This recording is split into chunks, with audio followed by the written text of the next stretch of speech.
Everyone, कैसे हाल चाल, कैसे हो आप सब। मैं अंकिता राठौर आप सबका वेलकम करती हूँ on this amazing platform physics वाला। एंड हमारे आज के बहुत ही छोटे से, क्रिस्प से, कंसाइज से एक वीडियो में जो कि होने वाला है of the chapter reproduction in animals. तो यहाँ पे फटाफट से हम पूरा का पूरा chapter with in 10 minutes cover कर लेंगे, ठीक है। वैसे मुझे 15 मिनट दिए गए थे, मैं तुम्हारे लिए 10 मिनट में कर लूंगी बेटे। चलो आओ। तो भैया रिप्रोडक्शन जो हो रहा है उसकी नीड क्या है, उसके मोड्स क्या है, तो पहले उसके जान लेते हैं कि भैया रिप्रोडक्शन होता क्या। रिप्रोडक्शन इज बेसिकली कोई भी जो हमारा एनिमल होता है या कोई भी ऑर्गेनिज्म जो होता है वो अपने ही काइंड के, है ना, अपनी ही स्पीशीज के, अपने ही तरीके के, अपने ही काइंड के जब इंडिविजुअल्स को पैदा करता है, प्रोड्यूस करता है, तो उसे हम कहते हैं रिप्रोडक्शन। अभी रिप्रोडक्शन हो रहा है, इसकी नीड क्या है, इसके मोड्स क्या है, इसके बारे में अगर हम बात करें तो नीड तो बेटा ये है कि हमें चाहिए वेरिएशन, ठीक है, जेनेटिक वेरिएशन चाहिए, हमें इवोल्यूशन चाहिए, हमें हमारा पॉपुलेशन बढ़ाना है, या फिर हमें डाइवर्सिटी चाहिए ऑर्गेनिजम्स में। तो ये सारी चीजों की वजह से इकोसिस्टम में डाइवर्सिटी चाहिए, बहुत सारे रीजंस होते हैं जिसकी वजह से लोग रिप्रोड्यूस करते हैं। तो नीड तो हमें समझ में आ गई है कायदे से। अब मोड क्या होता है बेटा, तरीके क्या क्या होते हैं, तो एक होता है सेक्सुअल, एक होता है एसेक्सुअल। अब सेक्सुअल और एसेक्सुअल जो है उसको थोड़ा सा देख लेते हैं। एसेक्सुअल की बात पहले करते हैं बच्चे। एसेक्सुअल जो है इसके टाइप्स की अगर हम बात करें तो वेजिटेटिव प्रोपगेशन होता है, बडिंग होती है, बाइनरी फिजन होता है, फ्रेगमेंटेशन होता है ना, मल्टीपल फिजन होता है, बहुत सारी चीजें इसमें होती हैं। तो ये तो इसके टाइप्स हो गए। अगर हम एग्जांपल की बात करें तो बेटा ये हाइड्रा के अंदर होता है ना, पोटैटो के अंदर होता है। पोटैटो का जो आई होता है उससे एक नया जो हमारा आगे बड होता है वो आ जाता है, ठीक है। तो इस तरीके से ब्रायोफाइलम होता है, बहुत सारे स्पाइरोगायरा होता है ना, बहुत सारे अलग अलग ऑर्गेनिजम्स में उनके अंदर एसेक्सुअल रिप्रोडक्शन हो रहा है। यीस्ट के अंदर, फंगस के अंदर, स्पोर फॉर्मेशन के थ्रू, बहुत अलग अलग यहाँ पे टाइप्स हैं। उन टाइप्स के अंदर अलग अलग एग्जांपल्स हैं जो हमने बहुत डिटेल में वन शॉट में कवर किए हैं। आपको चाहिए तो आप उस वीडियो को भी जाके देख सकते हो। कैरेक्टरिस्टिक्स की बात करें तो बेटे एसेक्सुअल रिप्रोडक्शन में हमें सिंगल पेरेंट की ही नीड होती है, वहां पे दो पेरेंट की नीड नहीं होती है, सिंगल पेरेंट की नीड होती है। हमने यहाँ पे एग्जाम्पल्स डिस्कस कर ही लिए हैं। दूसरी चीज, ये दो तो हो गई। तीसरी चीज है भैया कि यहाँ पे बहुत ही क्विक या फास्ट प्रोसेस होता है। हमारा जो सेक्सुअल रिप्रोडक्शन है उसकी तरह स्लो प्रोसेस नहीं होता है, क्विक और एकदम फास्ट प्रोसेस होता है। और चौथी बात अगर हम करें तो बच्चे यहाँ पे कि जो एसेक्सुअल रिप्रोडक्शन है उसमें कोई भी जेनेटिक वेरिएशन नहीं आता है। क्यों, ऐसा क्यों होता है, तो बच्चे जो हमारा सेक्सुअल रिप्रोडक्शन है उसमें दो पेरेंट्स होते हैं, तो दोनों की थोड़ी कैरेक्टरिस्टिक्स बच्चे को मिलती है जिसकी वजह से यहाँ पे वेरिएशन आता है। लेकिन यहाँ पे जो जीन्स हैं वो एग्जैक्ट पेरेंट के जीन्स जो है बच्चों को मिल रहे हैं, जिसकी वजह से यहाँ पे आपको कोई भी जेनेटिक वेरिएशन देखने के लिए नहीं मिलेगा। पांचवा पॉइंटर है कि बच्चे जो एसेक्सुअल रिप्रोडक्शन होता है, एसेक्सुअल रिप्रोडक्शन के अंदर जो ऑफस्प्रिंग है यानी कि जो बच्चा है, जो इंडिविजुअल पैदा हुआ है वो एग्जैक्टली आइडेंटिकल होता है, यानी एकदम फोटोकॉपी डिट्टो दिखता है अपने पेरेंट की तरह। बट हमारा जो सेक्सुअल है उसमें ऐसा नहीं होता है, वो अपने थोड़ा थोड़ा मम्मी पापा की तरह दिखता है, ठीक है, दोनों पापा और मम्मी दोनों की तरह दिखेगा। तो ये तुम्हारे एसेक्सुअल के हो गए। सेक्सुअल जो है इसके भी लगे हाँ डिस्कस कर लेते हैं भैया। सेक्सुअल जो है इसमें भी आपको ये एनिमल्स के अंदर देखने को मिलता है, कैट, डॉग, ह्यूमन, सबके अंदर आपको सेक्सुअल रिप्रोडक्शन देखने के लिए मिलेगा। यहाँ पे बच्चे जब सेक्सुअली रिप्रोड्यूस करते हैं तो दो पेरेंट की जरूरत होती है, एक मेल और एक फीमेल, दो different individuals, male male female female, ठीक है, मेल और फीमेल दो अलग अलग डिफरेंट इंडिविजुअल्स की जरूरत होगी। दूसरी बात यहाँ पे जब भैया हमारा दोनों इंडिविजुअल्स है तो इनको अब टाइम लगता है बच्चा पैदा करने में, क्योंकि 9 महीने होता है भैया जेस्टेशन पीरियड, सबका अलग अलग होता है। एलिफेंट्स का अलग होता है, कैट्स का अलग होता है, डॉग्स का अलग होता है, ह्यूमंस का अलग होता है। तो इसी तरीके से ये एक स्लो प्रोसेस है। तीसरी बात अगर हम करें तो ये किस में होता है बच्चे, एग्जाम्पल्स की बात करें तो ह्यूमंस, कैट्स, डॉग, इन सब के अंदर होता है। चौथा है कि यहाँ पे जेनेटिक वेरिएशन देखने के लिए आपको मिलता है। और पांचवा है कि जेनेटिक वेरिएशन की वजह से जो ऑफस्प्रिंग होते हैं वो अपने पेरेंट की तरह, किसी एक पर्टिकुलर पेरेंट की तरह एकदम डिट्टो या एकदम सेम या एकदम आइडेंटिकल नहीं दिख सकते, ठीक है, they are non identical to their parents. चलो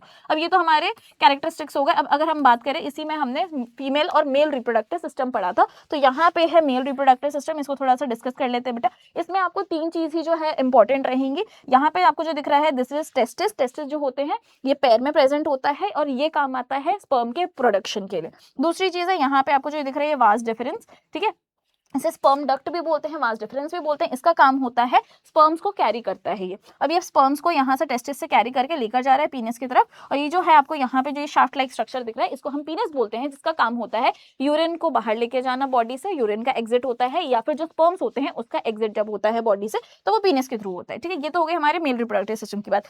एक और चीज है कि भैया आपको स्पर्म का स्ट्रक्चर पूछा जा सकता है। स्पर्म का तीन जो मेन पार्ट्स होते हैं, तीन, ठीक है। हेड होता है, हेड के अंदर न्यूक्लियस प्रेजेंट है, न्यूक्लियस के अंदर सारी की सारी जेनेटिक इन्फॉर्मेशन बच्चे की रहती है। दूसरी चीज, अब जो यहाँ पे बॉडी वाला पार्ट है यानी कि नेक पीस बोल दो या फिर मिडल पीस बोल दो, इस वाले पार्ट में माइटोकॉन्ड्रिया प्रेजेंट होता है। माइटोकॉन्ड्रिया सबको पता है पावर हाउस ऑफ सेल बोलते हैं उसको, यानी कि वो पावर आपको दे रहा है या फिर पावर जो स्पर्म है उसको दे रहा है। स्पर्म को पावर क्यों चाहिए या फिर स्पर्म को एनर्जी क्यों चाहिए? एनर्जी चाहिए मूवमेंट के लिए, और मूवमेंट कौन करता है? टेल करती है। तो टेल का काम क्या हो गया? जो थर्ड पार्ट है वो हो गया आपका टेल स्पर्म का, ठीक है। तो यहाँ पे तो हमने ये डिस्कस कर लिया। फीमेल रिप्रोडक्टिव सिस्टम की बात करें तो यहाँ पे जो आपको ये दिख रहा है ये ओवरी है बच्चे। ओवरी का काम होता है ओवा यानी कि फीमेल गैमेट जो है उसको प्रोड्यूस करना। मेल गैमेट है आपका स्पर्म, फीमेल गैमेट है आपका ओवा। ओवा प्रोड्यूस करती है। यहाँ पे जो आपको ये दिख रहा है, यहाँ पे हैंड लाइक थोड़ा सा आपको स्ट्रक्चर दिख रहा होगा, ये वाला जो स्ट्रक्चर होता है इसको हम बोलते हैं फलोपियन ट्यूब या फिर ओविडक्ट। इसका काम होता है कि यहाँ पे साइट ऑफ फर्टिलाइजेशन है, अगर फर्टिलाइजेशन होने वाला है तो इधर ही होगा वरना नहीं होगा, ठीक है।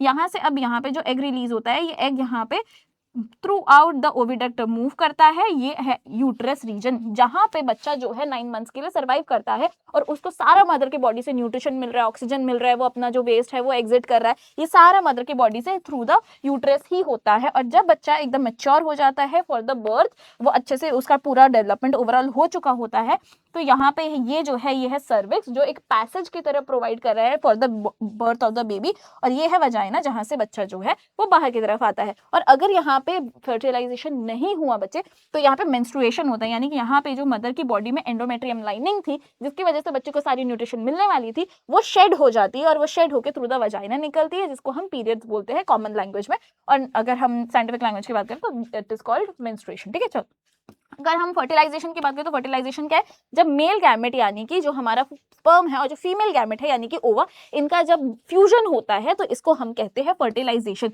और fertilization inside the female body भी हो सकता है, आउटसाइड द फीमेल बॉडी भी हो सकता है। जब इनसाइड द फीमेल बॉडी होता है तो internal fertilization, outside the female body होता है तो external fertilization. Internal fertilization humans के अंदर होता है, डॉग्स के अंदर हो रहा है, कैट्स के अंदर हो रहा है, ये सारी चीजें। लेकिन जो एक्सटर्नल फर्टिलाइजेशन है फिश वगैरह के अंदर होता है, ठीक है। तो यहाँ पे तो ये हो गया। अब यहाँ पे बढ़ते हैं अगले की तरफ। तो भैया ओविपेरस और विविपेरस क्या होता है? ओविपेरस है, ओ से याद रख लेना, जो अंडे देता है, ठीक है। जो भी हमारे यहाँ पे चिड़िया विड़िया है अंडे देती है तो ये ओविपेरस एनिमल्स हो गए। विविपेरस होता है जो डायरेक्टली यंग वंस को पैदा करते हैं, जैसे कि डियर हो गया, ह्यूमंस हो गए, है ना। यहाँ पे आपको दिख रहा है भालू वालू, तो भैया ये सब क्या करते हैं? डायरेक्टली पैदा करते हैं बच्चे को, तो ये विविपेरस एनिमल्स हो गए। मेटामॉर्फोसिस जो होती है ये आपको देखने के लिए मिलती है फ्रॉग्स के अंदर, आपको ये सिल्क मॉथ के अंदर भी देखने के लिए मिलेगी और ये आपको बटरफ्लाई के अंदर भी देखने के लिए मिलेगी। तो इसमें होता क्या है? यहाँ पे आप डिस्टिंक्ट स्टेजेस देख सकते हो। पहले ये एग फॉर्म में था, एग फॉर्म के बाद में ये टैडपोल फॉर्म में आया, फिर ये फ्रॉगलेट फॉर्म में आया, फिर ये अडल्ट फ्रॉग के फॉर्म में आया। तो यहाँ पे आप एक पूरा ये देख सकते हो कि पहले ये वाटर के अंदर था, वाटर के अंदर फिर ये ग्रो करता है और फिर ये वाटर के बाहर आ जाता है। इसके जो भी लाइफ के स्टेजेस है, इसका जो मूवमेंट है through out the life stages